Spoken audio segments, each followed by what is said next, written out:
Okay, ladies and gentlemen, welcome to episode 12 of the Intellectual Conversations podcast.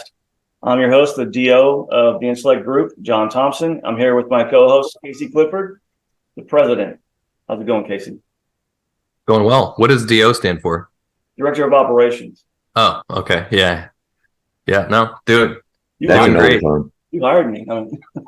Thanks for having me for another episode. Yeah. And what makes it even better this time is we've got the oldest member of the Intellekt Group as our guest. That didn't insult you at all, did it, Lee? Doesn't bother me at all. Was that an age comment, or was that like he's the longest tenure? That's what it is. Yeah, longest tenure. Longest tenure. Lee Anthony, who I call our graybeard, but he is our senior advisor, and we'll say BD and Ops and all-around advisor for the Intellekt Group. Welcome, Lee. Thanks. I'm not sure why I'm here, but I'm glad to be here. Apparently, you're more interesting than Casey and I. We got you on here. We'll find out. That's not a high benchmark. No, we got 20 to 30 minutes to find that out. We will. Okay, well, Lee, let's just kind of jump right in there if you don't mind. If you have a 30-second, 60-second elevator speech talking about yourself, can you intro yourself to the team here? Sure. I grew up in a fairly meager household, all Alabama fans. My father was a minister. I was a decent athlete. Let me emphasize decent, not good. And that occupied quite a bit of my childhood and youth. Came out of there and went to school for a couple or 3 years, and following high school, ended up joining the Air Force in 1977. I was in the Air Force. I had a 23-year career, a lot of fun. Can't replace all those things.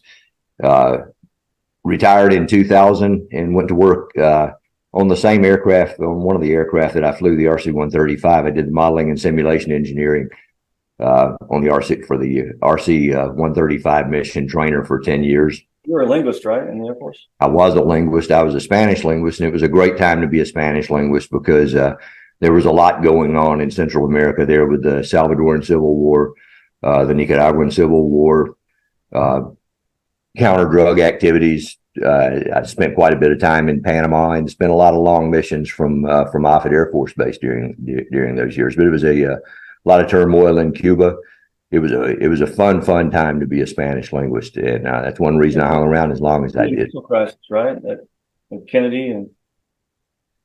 It wasn't quite that long ago.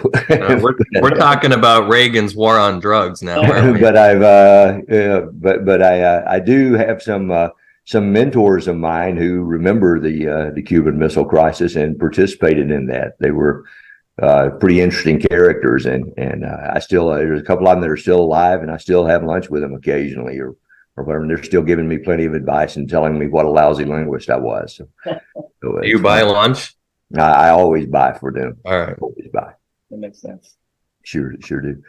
But following my Air Force career, I did modeling and simulation engineering for the Big Safari acquisition program for 10 years. And that was a great job. I learned a lot, worked with a lot of great people. I kind of peaked as far as where I could go in that capacity. And Troy Glenn offered me the opportunity to come on board with a small business out of California in 2011. My wife and I blew up our house. She left her law firm, bought a business, and we did that all in the period of about 2 or 3 months. That was your first. I switched careers.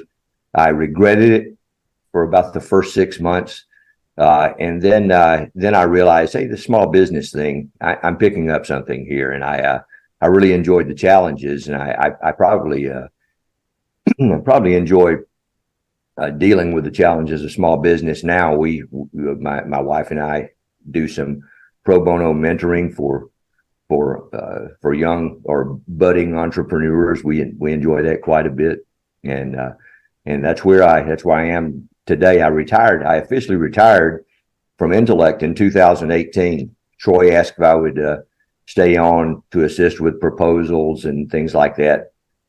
I think he identified me as an SME, as a subject matter expert. That's a title I've never particularly appreciated. When Casey took over, he renamed that as a senior advisor. Right. Although I don't do much advising, and there's no one in here that could that should be very accepting of my my advising, because it's a pretty strong hand with the senior with the executive section of Intellekt. All of that's untrue in the sense that Lee's able to offer advice that is unfiltered and just it's what you need to hear, and very few people are willing to provide that, and it's really necessary for growth and feedback and reflection. And I've been a recipient of some of Lee's pro bono mentoring over the years, so he earns every bit of that title, senior advisor, for me. So I don't know if we covered it, maybe we did, but you mentioned you retired in 2018. What's your kind of current capacity with us? Obviously, I know, but I'm asking teeing up a question for the audience here. Well, I long ago my wife long ago formed a nonprofit where we perform public park maintenance, primarily supplying basketball and soccer nets, and that was very informal. It kind of consisted of she and I loading up a ladder in a truck, and we'd drive around and program schools into GPS and jump fences and hang nets and things like that. I wanted to formalize and grow that organization a little bit more, and it's called Nets on the Run. Intellekt's been a huge supporter of that. I can't tell you how much I appreciate that. We're still a modest organization, but we service at least 43 parks in the San Antonio area. We've got a partnership. I was able to establish a partnership with San Antonio Sports, which is a huge organization, $10 billion a year organization. And so I was able to establish a partnership with them, and we service their school parks, if you will. But we'll do any public park. We also work volunteer events, athletic events, such as the Tour de France bike race that's here every spring, the San Antonio Rock and Roll Marathon. They've also got another event called Ciclovia, where they close down 3 miles of city streets, and we have a team of volunteers. It's a great team of volunteers. We typically run, excuse me, from 15 to 25 volunteers per event. So they're loyal, they're regular. Some of them are old, but it's fun to see 70-year-olds hang off of ladders and jump fences and things like that. So, but I like to think that we've had a pretty strong impact in the community. We're well recognized and well known now. Yeah, and that community, San Antonio.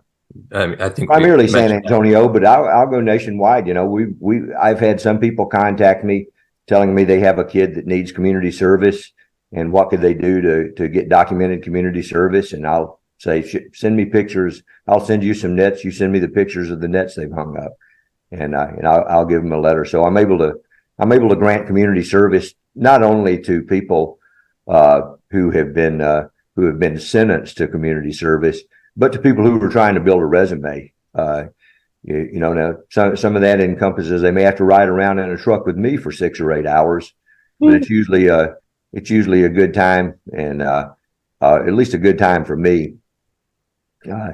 And give them a letter to build their resumes or perform their assigned work. It's been fun. There are a lot of benefits, a lot of advantages.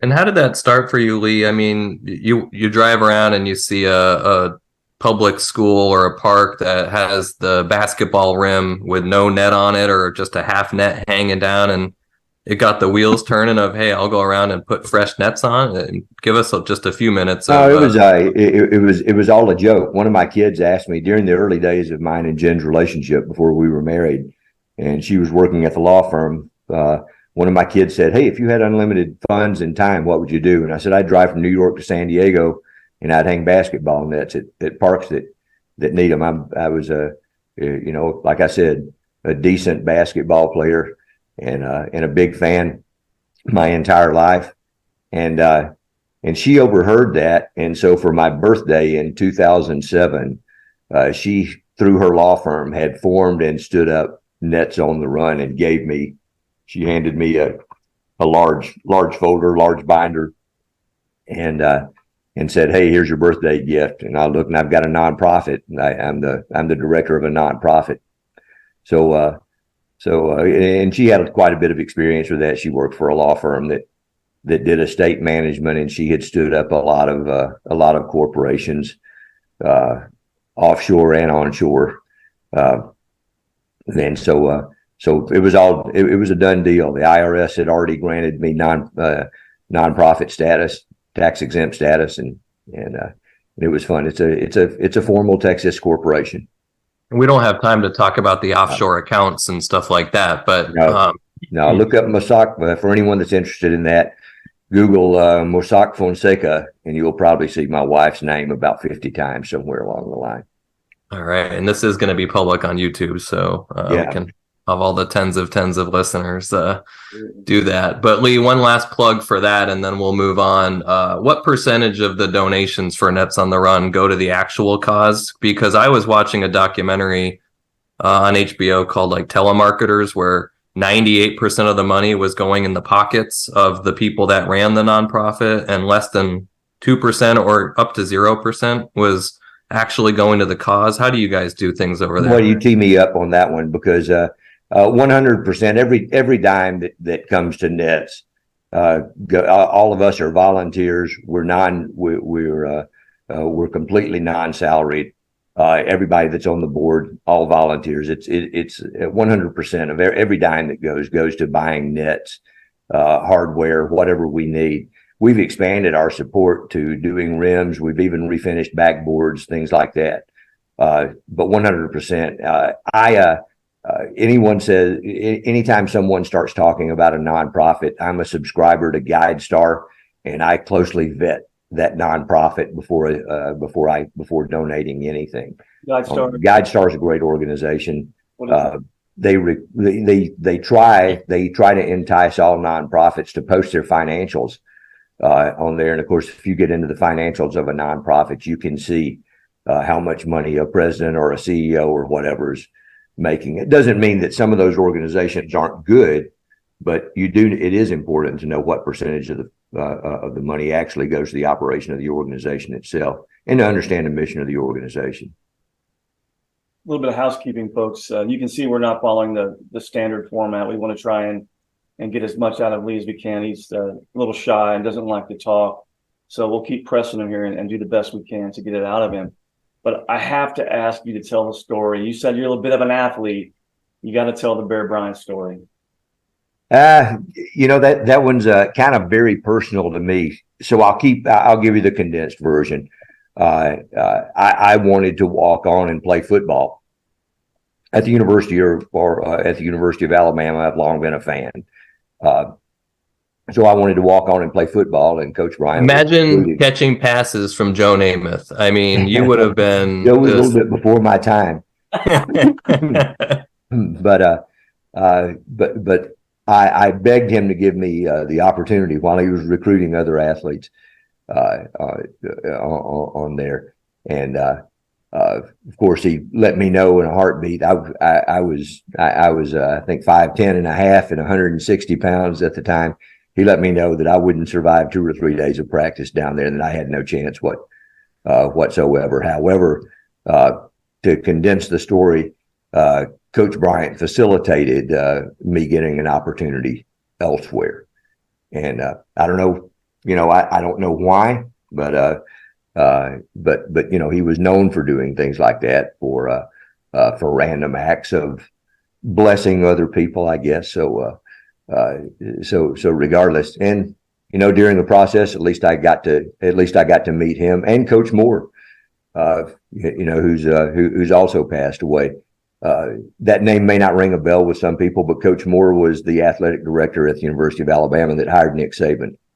So a couple of pretty good success stories there. I am not the success story in that one. I blew my opportunity. And that's how I ended up in the Air Force. So I have a feeling there's a reason why he facilitated something else for you. It probably has to do with the folks that know us.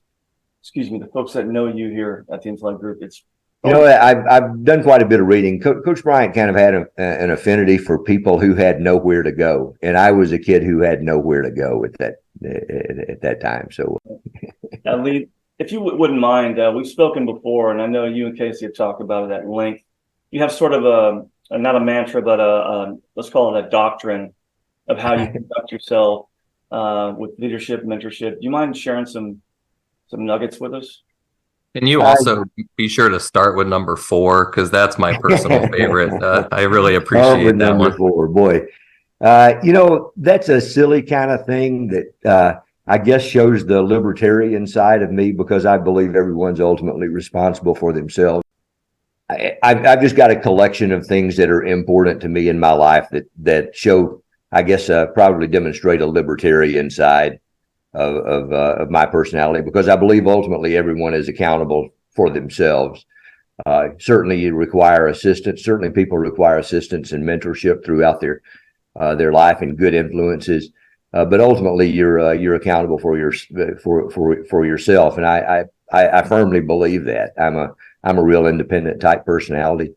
The specific one that Casey is talking about, they're in no priority order or anything. It's just 14 or 15 things that I try to live by. But the one he's always that catches his eye is come to work every day willing to be fired. And in essence, what I'm saying there, I stole that from Marty Neubauer, but in essence, what I'm saying there is know your value. And if you're working in a poor environment, or I'll use an avant-garde term, in a toxic environment or whatever, you need to know your value and move on somewhere else. And there are several things that go with that. If a boss is unable to recognize what you contribute to an organization, or if he doesn't give you your day in court, now I'll be the first to admit that sometimes the boss gives you your day in court and makes another decision anyway, and that's his or her prerogative. But be willing to leave an organization that you don't feel that your value is appreciated. I think part of it for me, Lee, is also, when we talked earlier about your unfiltered feedback, the willingness to just say what you believe, which I value greatly, is also part of that. So it's not like, oh, I'm kind of telling him or her what they want to hear because I want to, have them like me or whatever the case may be. It's almost freeing in the sense of, it doesn't mean be reckless with your comments or anything like that, but that I can express to you what I truly believe is best for whatever circumstance we're talking about. Well, I've certainly erred on the reckless side a couple or 3 times. It probably cost me a couple or 3 promotions when I was in the Air Force, but I still, I have a performance report where a commander late in my career wrote, tells me the truth even when it hurts. And I prized that remark. It didn't get me promoted, but I never forgot it. And I thought that was the ultimate compliment anyone could pay me. There are several others in there that I kind of I kind of like. Don't advertise your problems. 90% of the people don't care, and the other 10% are glad that you have them. I stole that from Lou Holtz somewhere. I think there's some truth to that.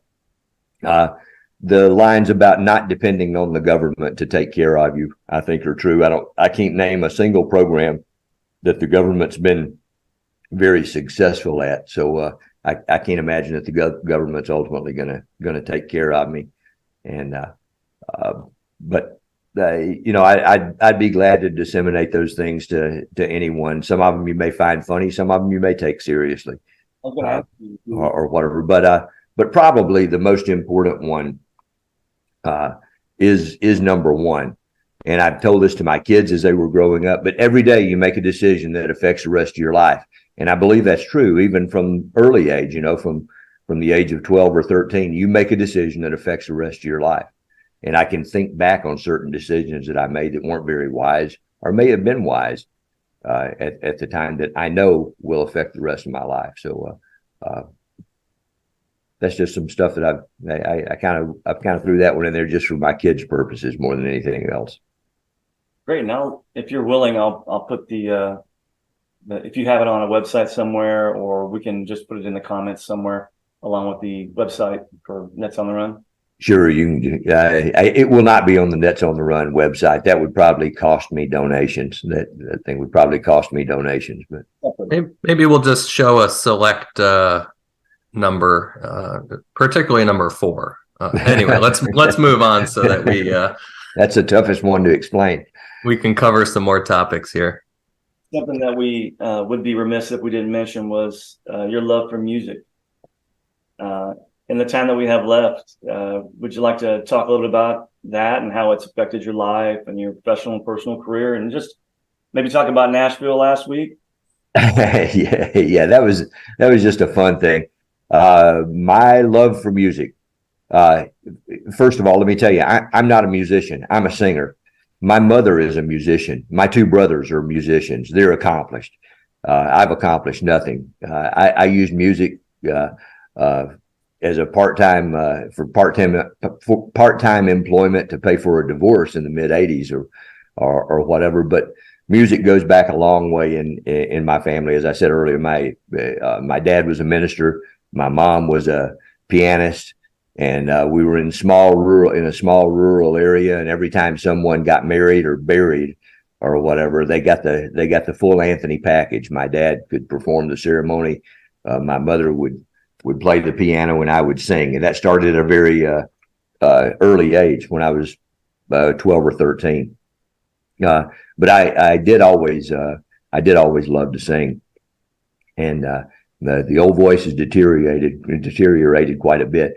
I won, as I said, I would do all genres at one time, but I became focused on country in the early 80s due to the market in Omaha at the time. I found I could get a job pretty quickly if I knew a lot of country music. So that was good. I would fly on Monday, Tuesday, Wednesday, Thursday, Friday, and an occasional weekend, and I'd come back and drive to Missouri or Iowa or downtown Omaha to jump in with a band playing in a bar or whatever, and I would pick up $20 or $25 here or there for doing that. It was a fun time. That was a fun time. When I was stationed in Panama, I won the bass talent contest. I went to the Tops in Blue competition. I did not win Tops in Blue at the Worldwide Talent Competition, but I was called back. I finished 3rd or 4th. I was called back to stage with Tops in Blue. At that time, Tops in Blue was a 330-day permissive temporary duty assignment, and my commander would not release me for 330 days. And to tell you the truth, I was nearing 40 at that time, and there was not, and most of the people in Tops in Blue were young airmen and everything else. And I don't think they needed to spend 9 or 10 months on the road with me at that time if they wanted to survive or if they wanted to get through a career. So, but nonetheless, it was an honor to do that. I still do the national anthem for ceremonies, things like that. I've got a new hobby now. A couple of new hobbies musically. During COVID, my wife said, I've always wanted to sing with you. So we spent probably 4 to 6 months during the COVID period learning duets, and we had an awful lot of fun with doing that. When we lived in that little blue shack, we wanted fame and fortune, and we lived life the way the rich folks do. We knew somehow we'd make it together, me and you. My mother is now in an assisted care facility, and I've kind of found that my next track in life is taking my guitar and playing for assisted living facilities. I've done quite a bit of reading on the topic during the last year or so, and how rewarding music is to the elderly, and I can see faces light up. I've had more fun a couple of times doing that than it's been more gratifying than probably anything musically I've done in the last 40 years. That's I'm still noble learning. work. And I'm sure if you're doing it where your mother is, I'm sure she is telling everybody, Oh, she does. that you are her son and how proud she is of you for doing that. So She that's really does, and great. I honor all of her requests. I don't have much choice on that, and she's got a list every time I show up, and periodically she'll tell me a song that she wants me to learn or Is whatever. she But like she's a a great musician herself. Johnny Cash type request, or what are we asking for at the nursing home? Yeah, it's kind of funny. They like old classic '60s type pop music. If you Like Bobby Darin? maybe not that early. The things that seem to light them up is I do a couple of old Bee Gees, Jay and the Americans. You can go down you can go down the line throughout the '60s. Del Shannon, I do a bunch of them. It really lights them up. They try to sing along. The last time I was there, one woman requested a Barry Manilow song. I long ago X'd Barry Manilow off my repertoire list or whatever, so I wasn't able to take care of that. But I will learn a Barry Manilow song for her and do it the next time I go there. So I didn't know you could hit Bee Gees notes. That's pretty impressive. I might show you at the Christmas party. I can't hit all of them. Well, Lee, we really appreciate your musical endeavors with Jen as well at our last year's Christmas party. That was amazing. That's pretty cool. Yeah, take the compliment. It made our event. It was so much. My eyes lit up, my face lit up. But we're gonna have to cut it short there this week on the podcast because we got a lot going on. But next week, I say 2 weeks from now, we'll get a couple more Ask the Boss questions than we had previously. So we don't want folks to not have access to our president, Casey Clifford. But thank you very much, Lee, for coming to join us. As always, very entertaining and very helpful. Casey, any last words? No, just I want to thank Lee for being a great, employee, but also more importantly, a great friend, and glad to have you on the podcast to share a little bit about yourself. Thanks, Lee. It's my pleasure. It's been too Lee centric. We ought to talk about the business because I believe in the business. Maybe we'll do it next time when you come on. All right. Sounds good. Thanks very much, everyone. Have a good week. All right. Bye. Bye.